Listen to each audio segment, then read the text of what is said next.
Hey, good morning, everybody. Welcome to another edition of Mornings with the Focus. We got Justin with us this morning once again. He's outside enjoying the nice weather. I am inside enjoying the AC. I do not wish to be outside. It's been hot out here.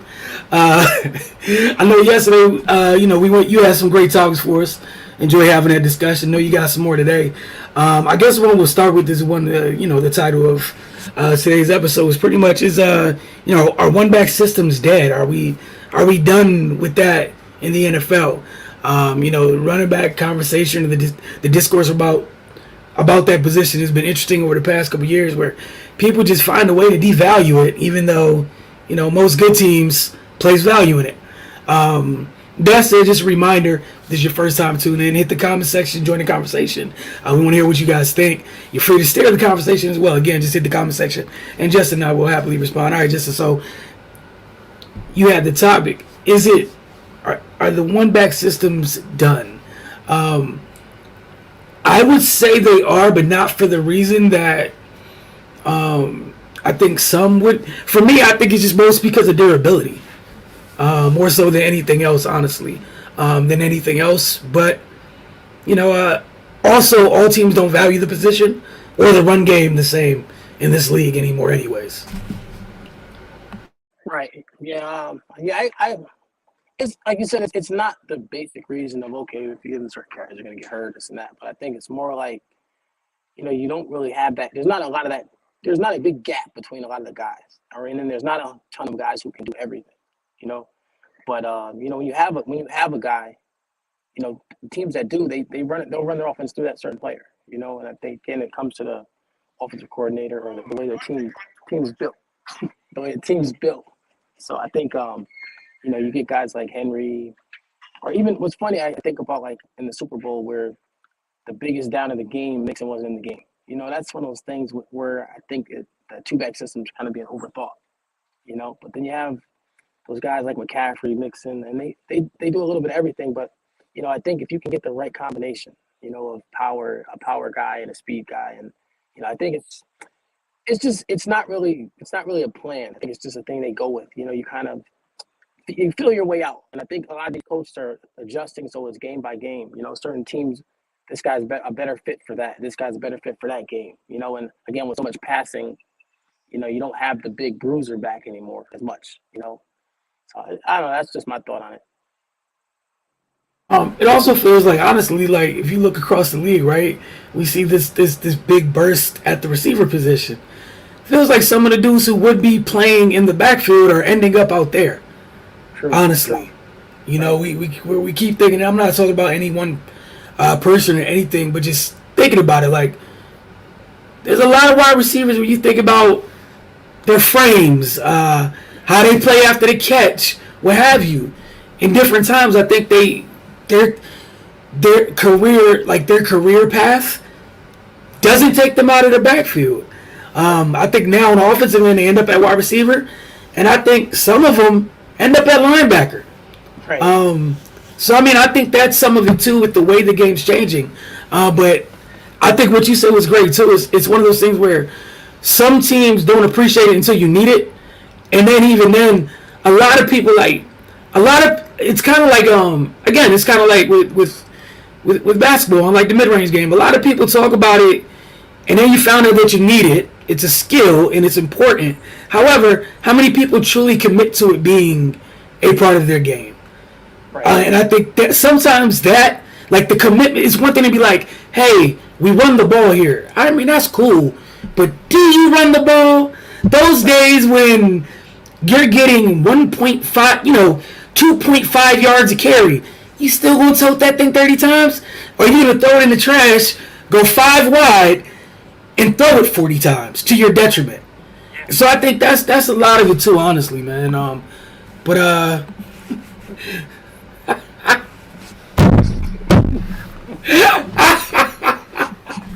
Appreciate you, Sid. Good morning to you.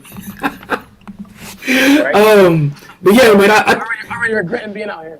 Oh man, I think it's interesting. And then the other thing is sometimes, like, the other thing is true too. Like you said, it's hard to get the one back that can do everything. So sometimes some of the teams that commit to like really commit to the running, it's almost best to get several guys Right, right. that can do a lot of the same things, and maybe what they specialize in specifically different than the others, but there's a bunch that they do similarly. But again, everybody does commit to it.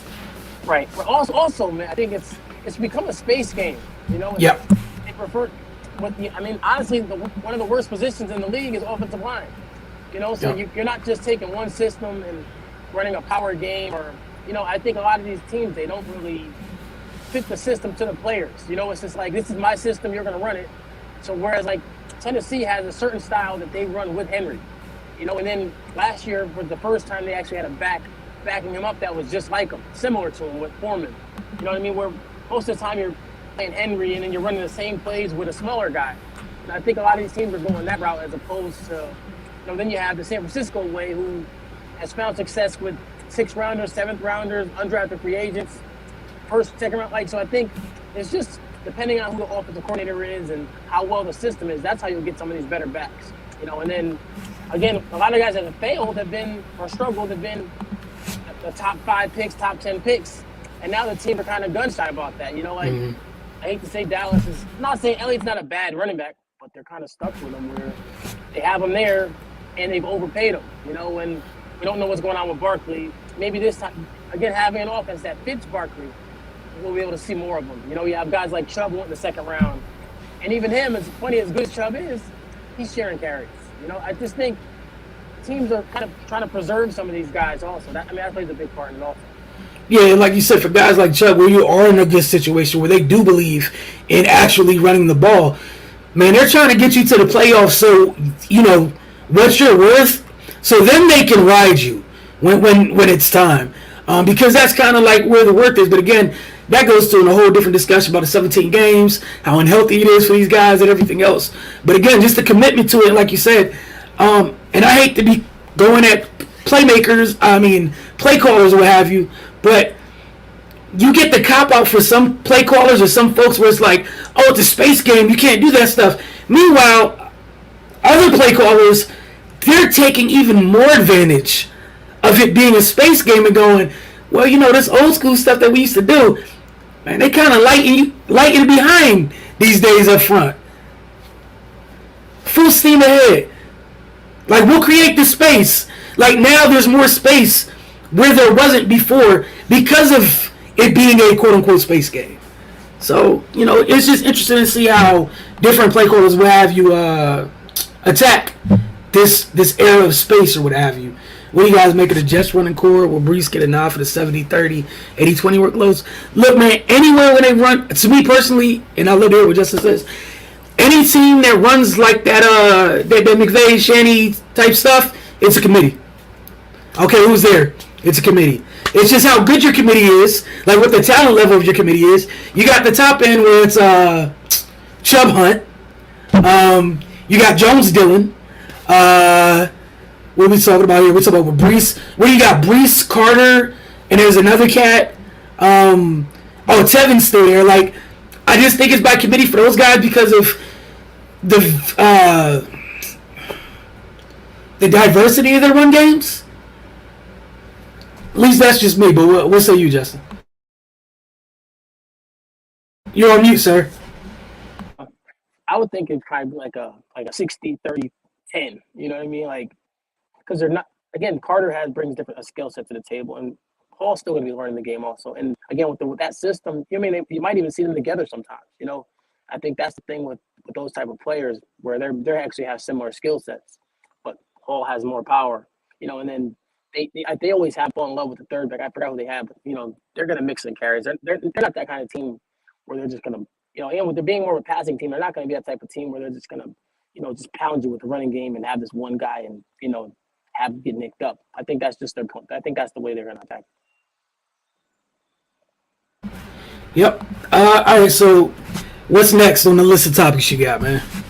What do we have? We had the lie of the short yardage back. Oh. Just you get. I think my thing for me is just how often we say, "Hey, when you get to the goal line, you got to give it to the 240 pounder."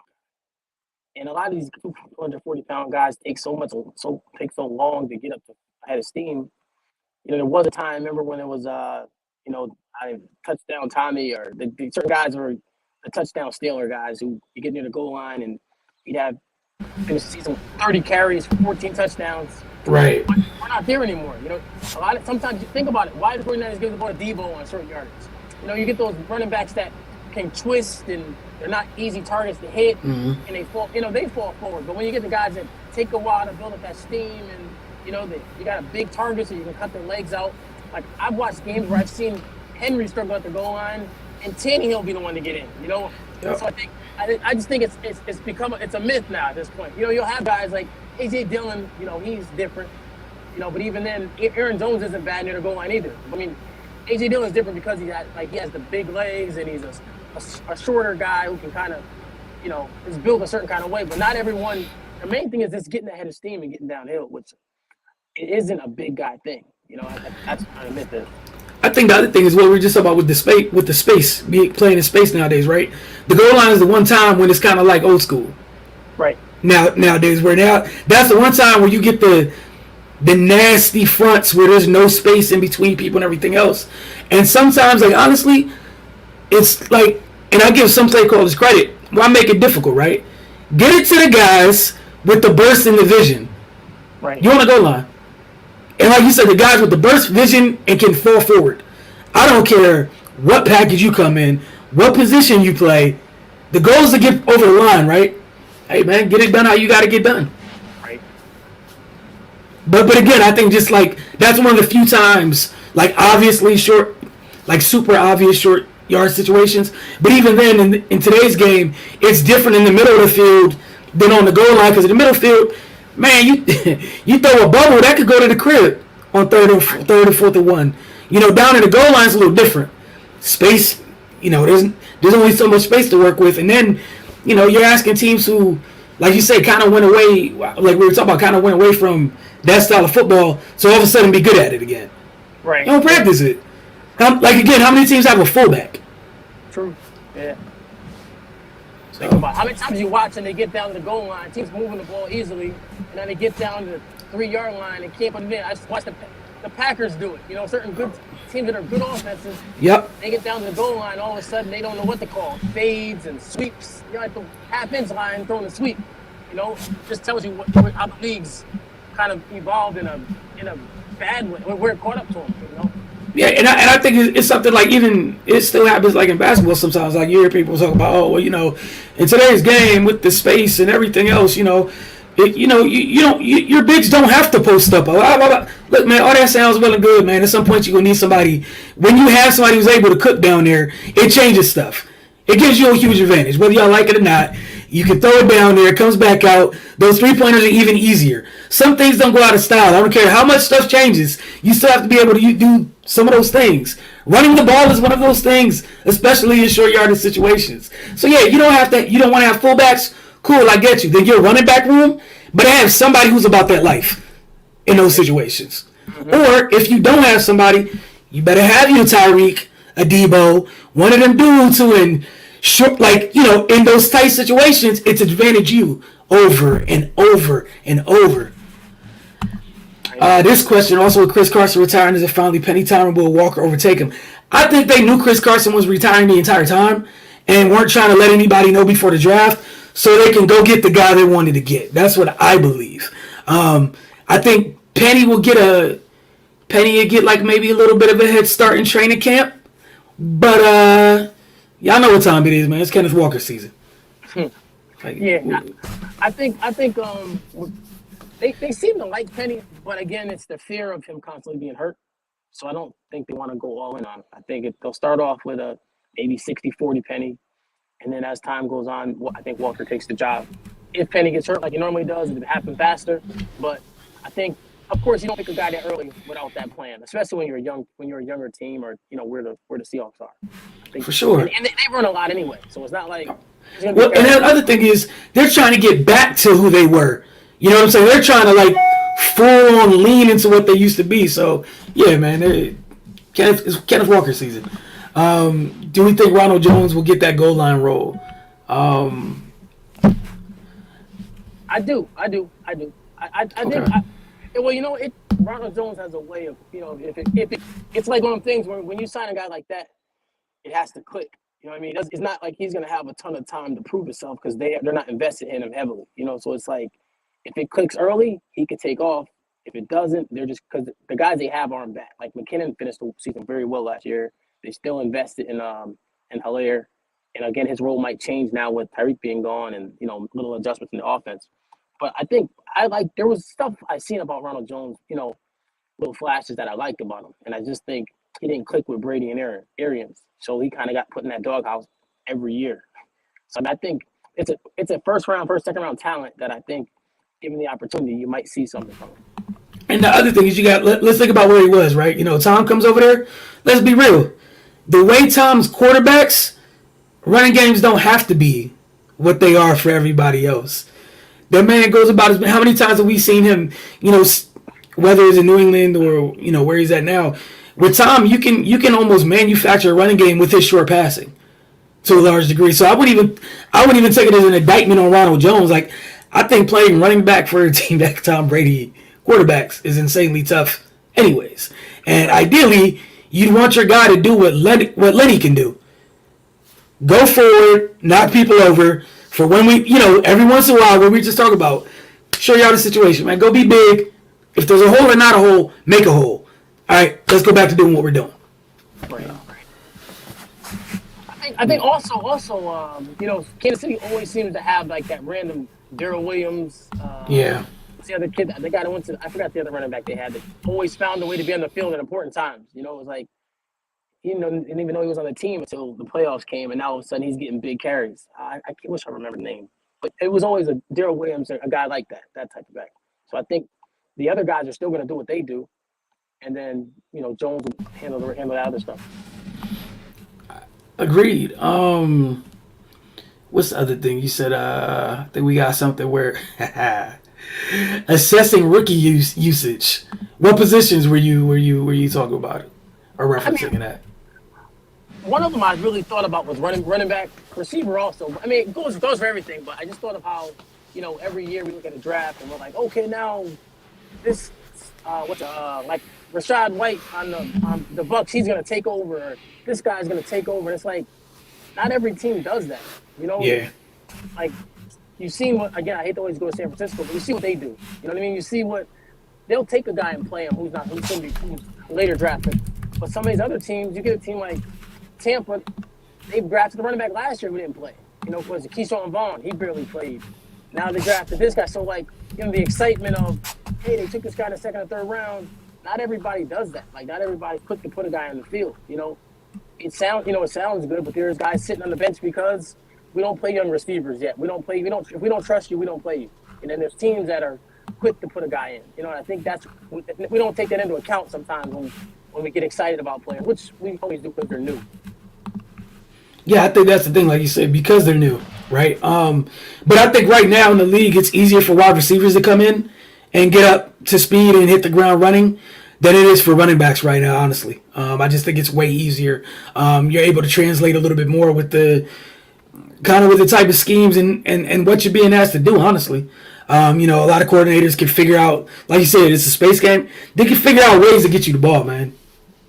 It doesn't have, it's not the only where you have to come in and check those boxes. Like, you better be able to separate. You better be able to create space. You better be, man, some of these coordinators, hey, let's get the ball in your hand. I'll scheme you open. Just be special. Once you get it. Like, we're not even worried about how to get it to you. I get paid. I got that. What I need you to do, make something shake once you get it. That's all I ask of you. So that's why I think for receivers, it's not as big of a climb or big of an issue to get going. You was asking about Leonard Lacy. Hey, look, man, that's what he looked like right now, man. I think he was out here just being extra. Yeah. So Lenny decided I'm just gonna be fat until camp starts. So, which is always fun. Yeah, I think he'll be all right. Yeah, I don't think any of them was worried. Just one of them times when people got stuff to talk about, especially with like some guys like that. It's kind of like some of that weight, like not even be funny. Like, yeah, big man. Some of it's just water weight, and some of it's just like you know when you're gonna lose it. They play in Tampa. That boy knows what's gonna come off his body and what's not. Right. He's probably like in his mind. He's probably like, I gotta be like within 20, within 20 or 30 pounds of my target weight. I get to camp. I'm probably gonna lose 15 before camp. I'm gonna lose 15 in the first 2 weeks of camp. By week 1, playoff Lenny. How many carries he gonna get in the preseason anyway? Like he ain't. Right. Preseason don't matter. Practices, he's getting probably half the reps, if that. So yeah, again, he knows. He has an idea what he's doing. Yeah, I wasn't ever worried about it. I just thought it was funny. Everybody was making a big deal about it. I was like, bro, he has one of the most secure jobs in the league. Because again, how hard it is to play running back with Tom Brady. Like, think about what you're not exactly like relied on, but when they need you, you better do your job. Right. And what is it? Rashad White's behind him. Yeah. Right down there. So yeah, and I'll not even be funny. I think like. I think being behind Lenny could be good for Rashad, right? Also, you got insurance. Like Rashad White, I don't know how many people paid attention to him in college or what have you, but I think a lot of us like the fit. Of those of us that watched him, definitely like the fit there. Right. Rookie usage. All right. Oh, you of course you wanted to just take something that was highly volatile and Russ versus Dak. Why did you start this, sir? I don't know. I was thinking. I was just like, the difference between one game, meaning Russ has shown the ability to be clutch and make certain plays, and not saying Dak had obviously playing for different teams, but it's just like the measuring them. Okay, for one game, who would you take? And for 3 games, 3 years, for the next 3 years, who do you take? And again, the thing with Dak, I've been thinking about it a lot actually, is just I think what happened with him was he's a playmaker, a gamer, and I think with the injuries and the Jones trying to make him safer, like not wanting him to run as much, but that's part of his game. Not even so much running, but creating plays.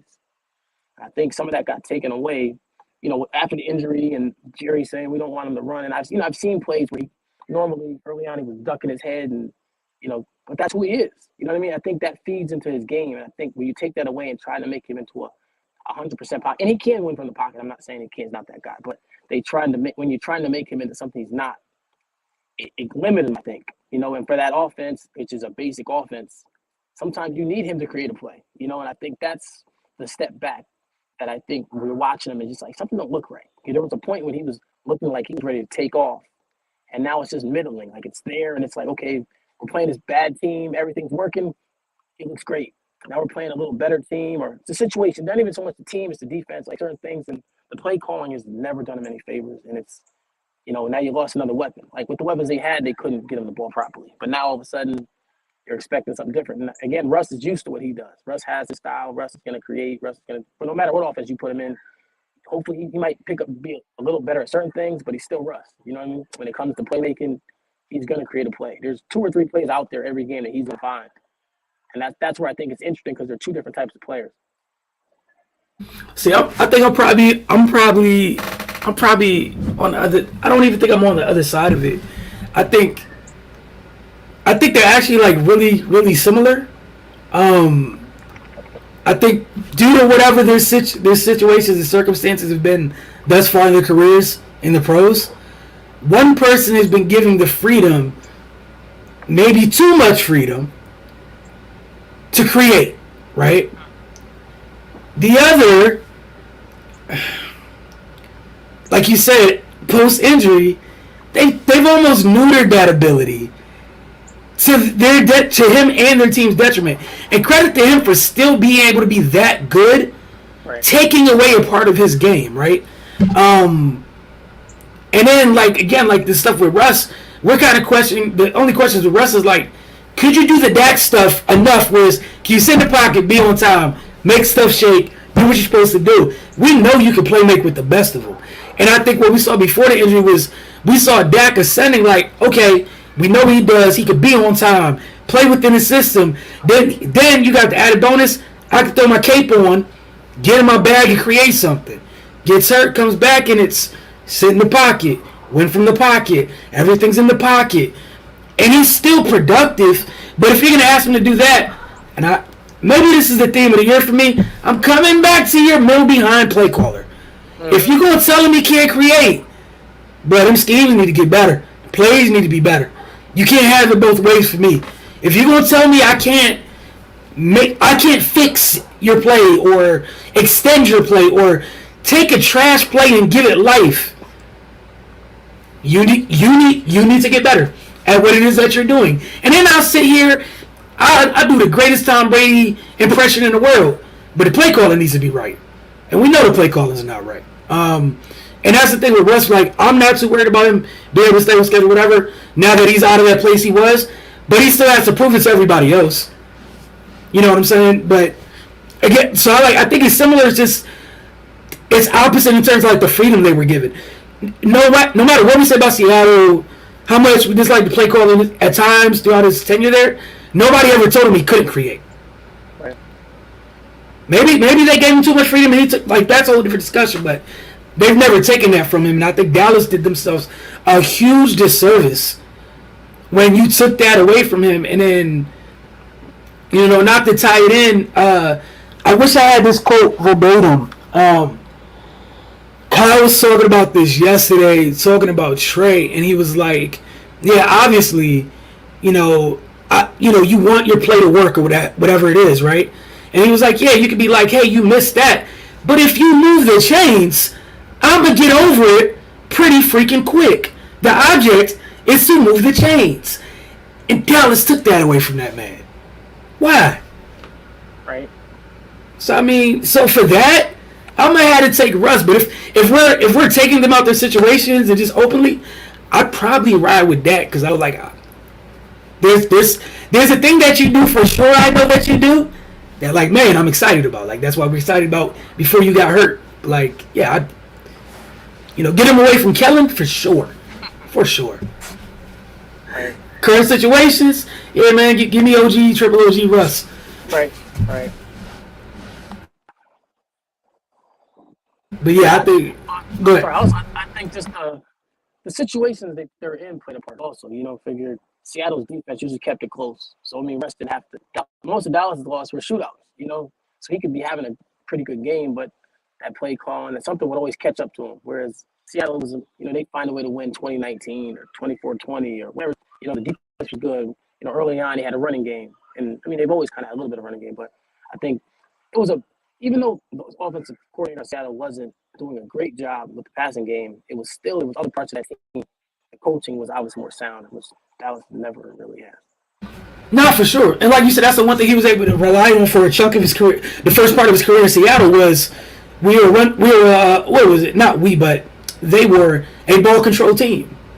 Like, hey, run the ball, play defense, be special every now and then, and we're good. We need 2 or 3 big plays from you a game. The defense is going to take care of the rest.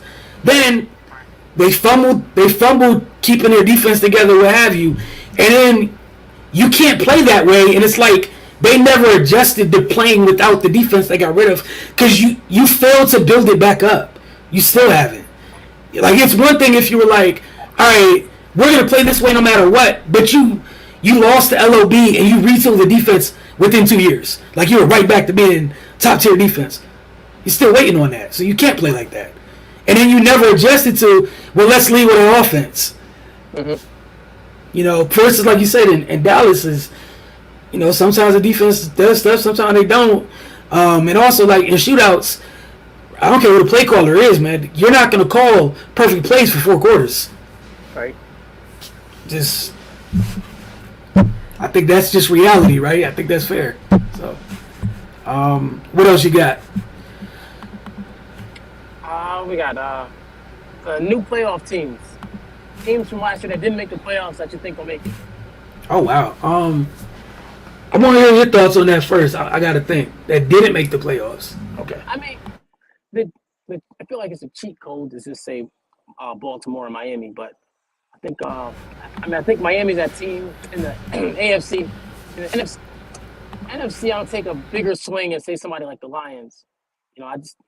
They're a team that really interests me. I mean, I had a lot of thoughts about them, but I just like if somehow, I'm not saying it's gonna happen, if Hutchinson could be 3/4 of what Bosa was for 49ers his rookie year, because it's a similarly built team, physical team on both lines. They got a ton of depth on the D line. They don't have the star power on the defensive line, but they got a lot of young players, a lot of talented young players. They're physical. They have the talent at receiver. And again, like everyone's big on having a star quarterback, but Goff's solid. Goff's solid, and he's been to the Super Bowl. And again, 49ers. I'm sorry, the Lions aren't going to depend on Goff like that. That's the difference. It's not going to be Goff's team. It's just making the throws that when it's time to make a throw. You got Jameson Williams when he comes back to stretch the field. You got Chark. You got St. Brown. You got a good tight end. You got Swift. You got so there's a ton of talent there. The offensive line's really good. One of the better offensive lines in the league. The defensive line is deep. They drafted some players. If you get a Okudah to step up next to Oruwariye, that secondary can be serious. So they're on the rise. Maybe they're another year away, but the NFC is obviously not as good as the AFC anyway. But I think they're a team that's on the rise, maybe a year or two away. And then like you said, AFC, Miami's interesting, Chargers interesting, Baltimore's interesting. Like those teams could all win the division. Maybe not some. Yeah, all three could possibly win the division.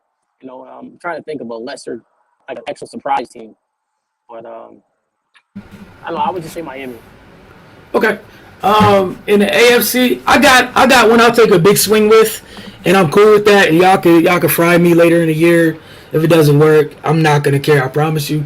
The Texans can make the playoffs. Like I wouldn't like. Yeah, I'd be okay with it. They were boringly solid last year without direction and talent. I like what they got. Like the type of talent they added to that secondary, man.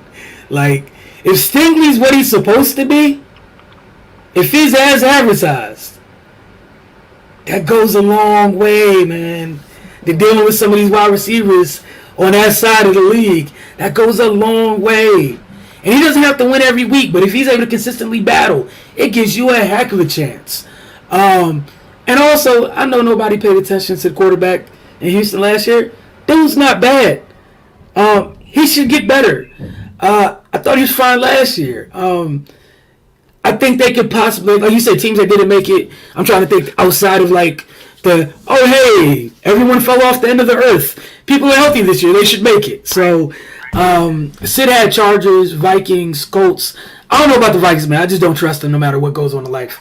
That's just me. The Colts for sure. Matt Ryan should provide some much needed stability to that clown show that they had on offense last year because they had everything except an adult under center. And I'm not knocking Carson. I'm just talking about someone who's been there and can manage a game. And they can also make a couple plays here and there, but like an adult in that manner. Like, no one thinks Matt Ryan is a top 10. He's not going to lose again for you. Yeah, and if he has to win it, it's not out the realm of possibility that he could go win it for you. You know what I'm saying? But you're not going to ask him to do it every week because of what you've built around him, what have you. Obviously, the Ravens, what have you. The Broncos, if they got their stuff together, Russ should go make some noise out there because, again, but it's cool watching Russ from afar until you have to deal with them on a regular basis. I hope that division's ready for it. Like, you need to be like, oh, man, he's older. All right, man, there's something about that dude that if they just stay in games, you lost. And y'all will find that out in the AFC. Beat them, be up by 2 scores late in games, you'll be fine. It's one-possession games. That's your problem. You put yourself in that situation. Justin, to tell you, that's one of them dudes where if you give an opportunity, he's going to try. Like, he's going to do it. So I think them in the NFC, I think the Saints is an easy one because they would have made it last year if everyone didn't get hurt, right? I think that's fair. Outside of that, I don't have another NFC. When you said the Lions, that might be fun. Possibly. What do you think about the Panthers?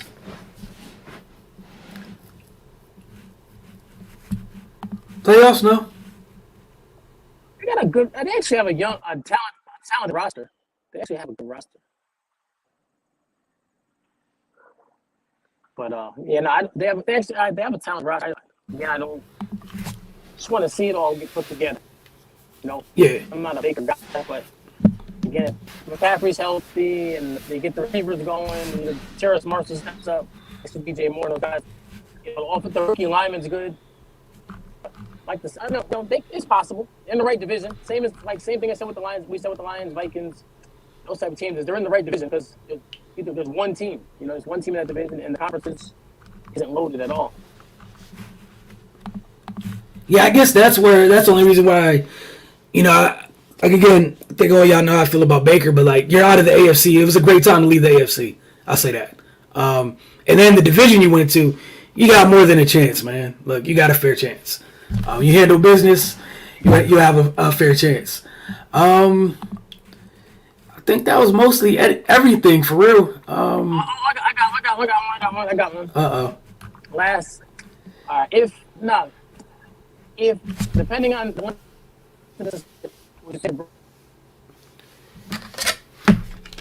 Hold on, it broke up a little bit, Justin, so I didn't hear you. I said depending on the length of suspension, it'd be St. Brown. Man, that's a loaded roster, man. Yeah, I just need to see the suspension. I just need to see how long the suspension is, and that's why I didn't say him, because I just need to know if it's more than 8 games. No, they're not making the playoffs. If it's 4 or 6, yeah, they're a playoff team. Right. Yeah, they're a playoff team. But I think 8 might be too much for asking Jacoby. Shit, and it might not. I don't know. That is a loaded team, man. It's a loaded team. They got a lot of stuff over there. A lot of proven stuff over there. Like, I don't know. That's a good one, actually. It's a real good one. Yeah, that's a good one. Right.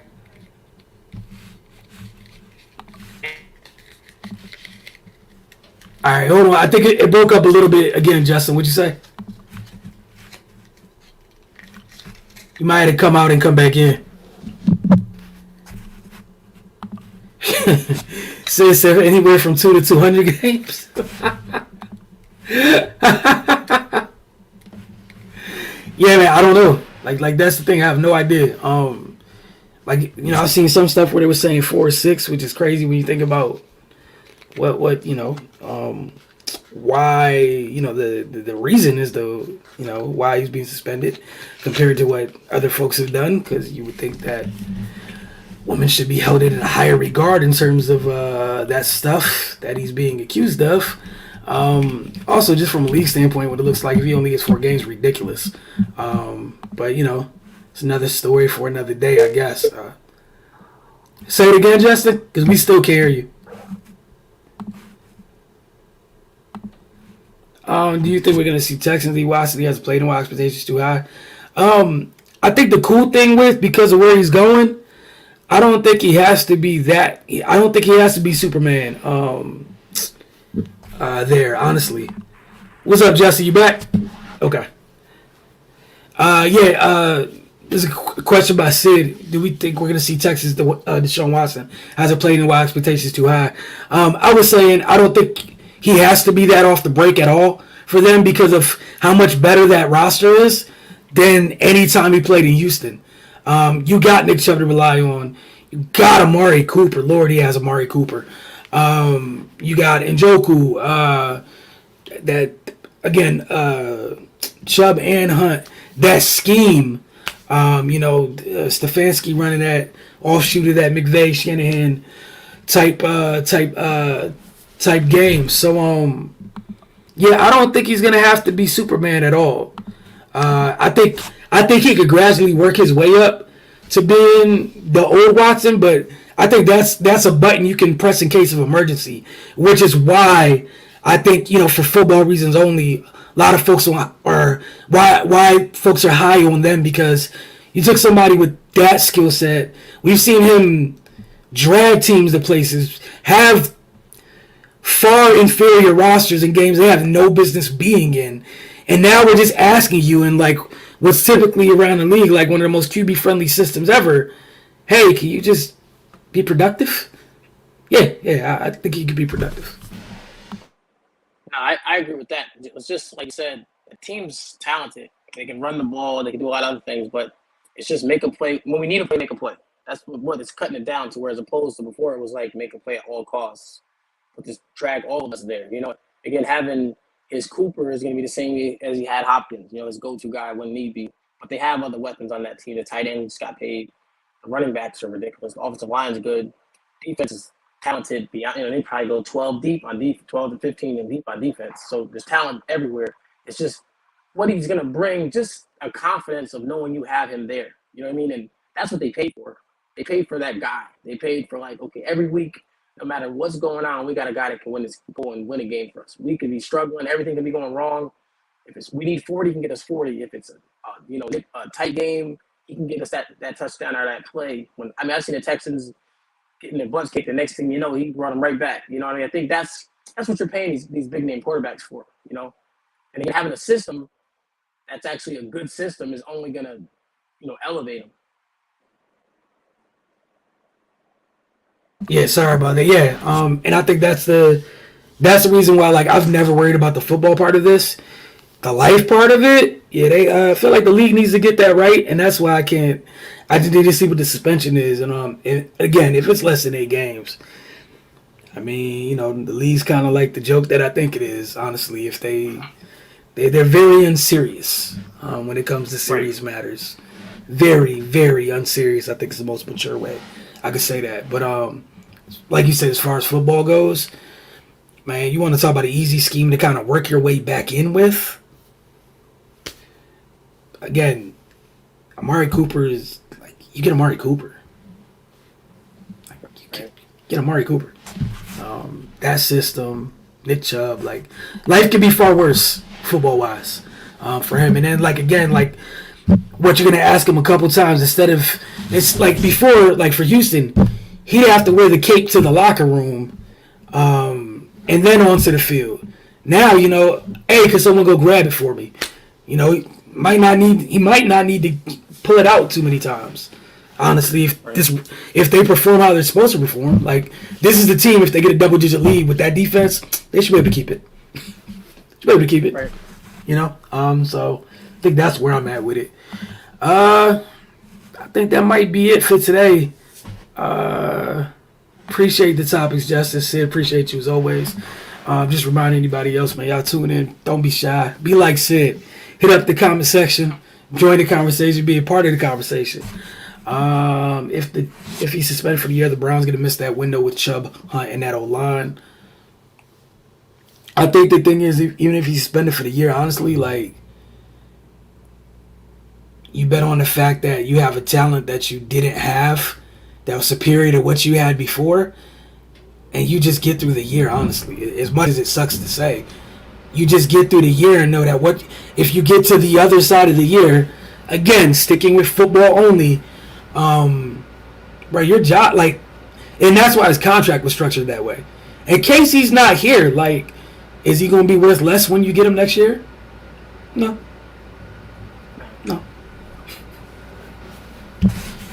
You lose a year with that young talent. I think that's the only a negative. But again, they have so much young talent.